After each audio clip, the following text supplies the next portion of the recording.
اعوذ باللہ من الشیطان الرجیم بسم اللہ الرحمن الرحیم۔ اقصا اسلامک ایجوکیشن کے معزز سامعین و ناظرین اور امت محمدیہ کی مقدس ماؤں بہنوں، السلام علیکم ورحمۃ اللہ وبرکاتہ۔ امید کرتی ہوں آپ جہاں بھی ہوں گے اللہ کے فضل و کرم سے خیر و عافیت سے ہوں گے، اور دعا گو ہوں کہ اللہ پاک آپ کو ہمیشہ صحت و سلامتی کے ساتھ پیار و محبت والی، خوشیوں والی، اتفاق اور اتحاد والی زندگی عطا فرمائے، آپ کو کبھی کسی کا محتاج نہ بنائے، آمین۔ سامعین، آج میں آپ کے ساتھ 6 شعبان المعظم کا وظیفہ شیئر کروں گی جو کہ بہت ہی مجرب اور آسان ہے۔ اس وظیفے کی بہت ہی فضیلت و برکات ہیں۔ آپ اس عمل کو، اس وظیفے کو 6، 7 اور 8 شعبان والے دن بھی کر سکتے ہیں، یعنی 3 دن بھی آپ اس عمل کو کر سکتے ہیں۔ بہت ہی آسان عمل ہے، چھوٹا سا عمل ہے، پاورفل عمل ہے، قرآنی عمل ہے۔ قرآنی وظائف تو ہوتے ہی بہت طاقتور اور پاورفل ہیں۔ آپ اس عمل کو، اس وظیفے کو لازم کریں، انشاءاللہ بفضل خدا آپ کو فائدہ ضرور ہوگا۔ آج کا وظیفہ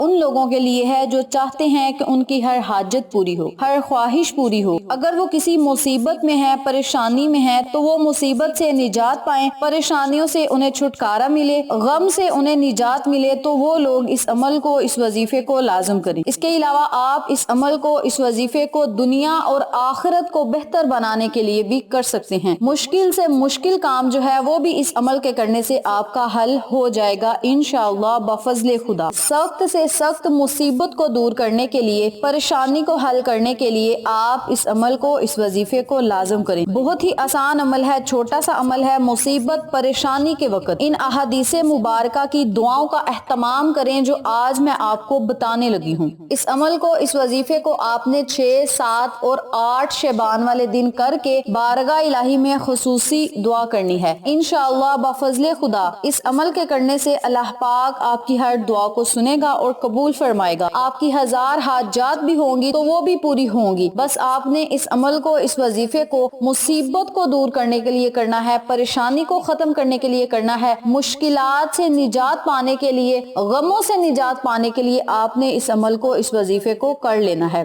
ابو سلمہ رضی اللہ تعالیٰ عنہ سے مروی ہے کہ تم میں سے جب کسی کو مصیبت پہنچے تو ان کلمات کا ورد کر لیا کرو۔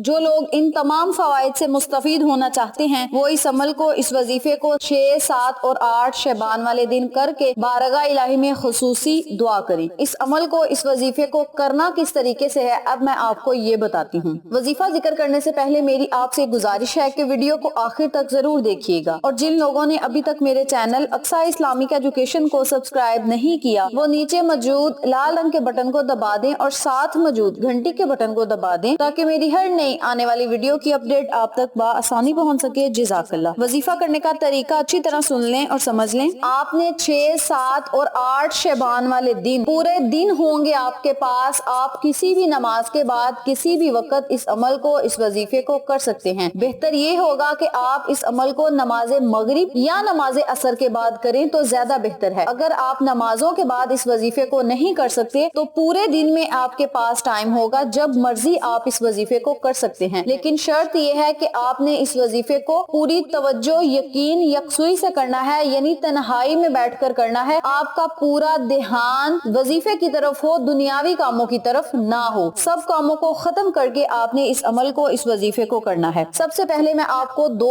دعائیں بتاتی ہوں، ان دونوں دعاؤں میں سے جو آپ کو آسان لگے آپ اس دعا کو پڑھ سکتے ہیں۔ یہ دعائیں کیا ہیں اور انہیں پڑھنا کیسے ہے یہ بھی توجہ سے سن لیں۔ بسم اللہ الرحمن الرحیم، انا للہ وانا الیہ راجعون، اللہم اندا محتسب مصیبت فاجرنی فیہا ابدلنی منہا خیرا، باحوالہ ترمذی شریف۔ ترمذی شریف میں یہ دعا جو ہے وہ لکھی ہوئی ہے، اور دوسری دعا جو ہے وہ صحیح مسلم شریف کی ہے۔ مسلم کی روایت میں یہ دعا یوں لکھی ہے، بسم اللہ الرحمن الرحیم، اللہم اجرنی فی مصیبتی واخلف لی خیرا منہا، باحوالہ صحیح مسلم شریف، جس کا ترجمہ کچھ یوں ہے: الہی مجھے میری مصیبت میں پناہ دے، مجھے گم شدہ چیز کے بدلے اچھی چیز عطا فرما۔ آج میں نے آپ کو 2 دعائیں بتائی ہیں، آپ کو دونوں دعاؤں میں سے جو آسان لگے آپ اس دعا کو پڑھ سکتے ہیں۔ آپ چاہیں تو اسکرین شاٹ لے کر یہ دعائیں اپنے پاس محفوظ کر سکتے ہیں یا کسی کاپی پہ آپ نوٹ کر سکتے ہیں۔ اس عمل کے کرنے سے فائدہ آپ کو یہ ہوگا کہ مصیبت اور پریشانی کے وقت جو بندہ اس دعا کو، ان احادیث نبوی صلی اللہ علیہ وآلہ وسلم کو پڑھ لے گا، دعاؤں کو پڑھ لے گا،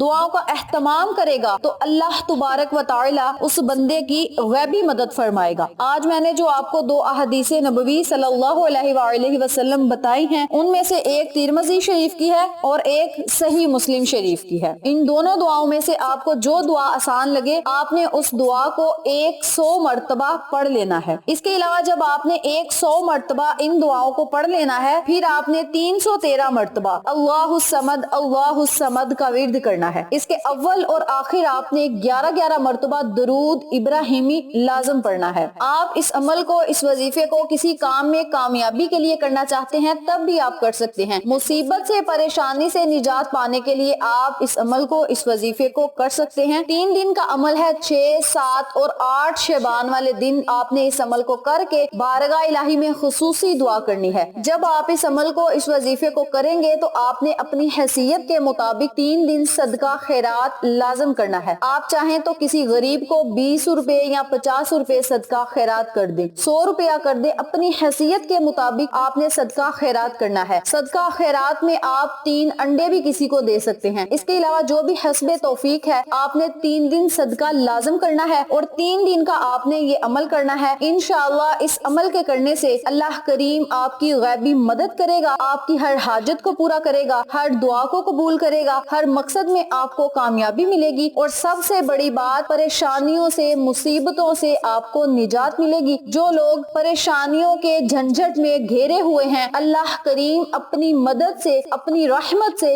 اپنے فضل و کرم سے آپ کی تمام پریشانیوں کو ختم کرے گا اور اپنی نظر کرم آپ پر جمائے رکھے گا۔ جو بندہ اللہ کی رحمت کے سائے تلے ہوگا اس بندے کو دنیا اور آخرت میں کسی چیز کا نقصان نہیں ہو سکتا، کوئی چیز بھی، کوئی بندہ بھی اس انسان کا نقصان نہیں کر سکتا۔ اس بندے پر اللہ کی نظر کرم ہوگی، اس بندے کو کسی چیز کی بھی کمی نہیں ہوگی۔ آپ نے اس عمل کو، اس وظیفے کو 3 دن کر کے اللہ سے اپنے مقصد کے لیے، حاجت کے لیے خصوصی دعا کرنی ہے۔ اور یاد رکھیں جب آپ نے وظیفہ کرنے بیٹھنا ہے، اپنی حاجت کو، اپنے مقصد کو، اپنی نیک دلی خواہش کو آپ نے اپنے ذہن میں رکھنا ہے۔ اس وظیفے کو آپ نے نیک مقصد کے لیے کرنا ہے، ناجائز کام کے لیے آپ نے اس عمل کو نہیں کرنا، جائز مقصد کے لیے آپ نے اس وظیفے کو کرنا ہے۔ اگر کسی ناجائز کام کے لیے آپ اس عمل کو کرنا شروع کر لیں گے تو اس کے ذمہ دار آپ خود ہوں گے۔ تو آپ نے اس عمل کو، اس وظیفے کو جائز کام کے لیے کرنا ہے۔ بہت ہی آسان عمل ہے، قرآنی عمل ہے۔